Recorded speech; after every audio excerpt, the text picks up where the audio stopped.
A grande questão é: a agenda de igualdade racial no Brasil está de fato saindo do papel? Pois bem, em 2024 saiu um balanço oficial que nos ajuda a ter algumas respostas. Vamos mergulhar juntos nesses dados para entender o que realmente mudou, o que ainda está travando o progresso e o que o futuro nos reserva.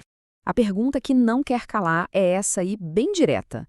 Na prática, o plano do governo para promover a igualdade racial está funcionando ou não? A resposta, ou pelo menos parte dela, está nos dados oficiais. E é exatamente isso que a gente vai investigar agora. Ok, vamos ao que interessa. Isso aqui não é uma opinião, não é um relatório qualquer. Este é o balanço oficial da Agenda de Igualdade Racial, que faz parte do Plano Plurianual do governo. Ou seja, a gente está olhando para o coração do planejamento estratégico do país. E vamos começar com a parte boa, com aquilo que deu certo, e deu muito certo. A avaliação de 2024 mostra que várias metas importantes não só foram atingidas, como, olha só, foram superadas. Estes são os grandes destaques positivos. O primeiro destaque já é um marco. A gente está falando de mais de 13 mil hectares de terras que, finalmente, foram tituladas para comunidades quilombolas. Isso superou a meta do ano, batendo 111%. E claro, isso não é só um número, né? É um avanço muito concreto na reparação histórica e na garantia do direito à terra. Agora, vamos falar de representatividade, onde as decisões são tomadas. A presença de pessoas negras em cargos de liderança e assessoramento no governo federal alcançou 30,4%. Pode parecer um pouquinho acima da meta, que era de 30%, mas cada décimo aqui é um passo fundamental para ter um governo com mais vozes, mais diverso. E o interesse do público no assunto foi surpreendente, para dizer o mínimo. Os portais do IPEA, que é o instituto que divulga muitos desses dados, tiveram 7,7 milhões de visualizações. A meta era de 5 milhões. Ou seja, pulverizou a meta e mostra que a sociedade está, sim, buscando informação de qualidade sobre o tema. Agora, um conceito que é super importante: transversalidade. O que isso quer dizer? Basicamente, é fazer com que a pauta racial esteja presente em todas as áreas do governo, e não isolada num único ministério. Em 2024, 35% das ações já tinham essa pegada, e a meta para 2025 é ambiciosa, chegar a 55%. Mas, como nem tudo são flores, o relatório também acende vários sinais de alerta. Existem desafios bem sérios que estão brecando um progresso ainda maior. São pontos que precisam de atenção urgente.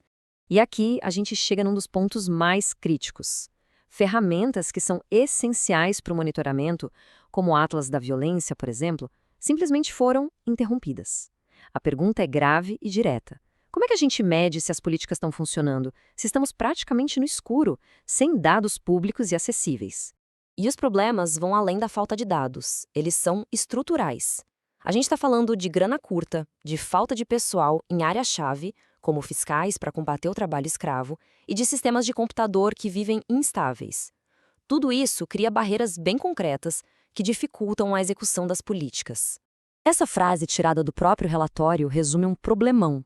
A dificuldade de coletar dados com recorte de cor e raça em vários sistemas do governo impede uma medição precisa do que está acontecendo. E a lógica é simples. Se a gente não mede direito, como vamos saber onde precisa melhorar? Ok, apesar dos desafios, o horizonte também aponta para algumas oportunidades bem importantes. Então, vamos dar uma olhada no que já está no radar, nos próximos passos estratégicos para fortalecer essa agenda. Uma grande janela de oportunidade é a recém-sancionada Política Nacional de Cuidados.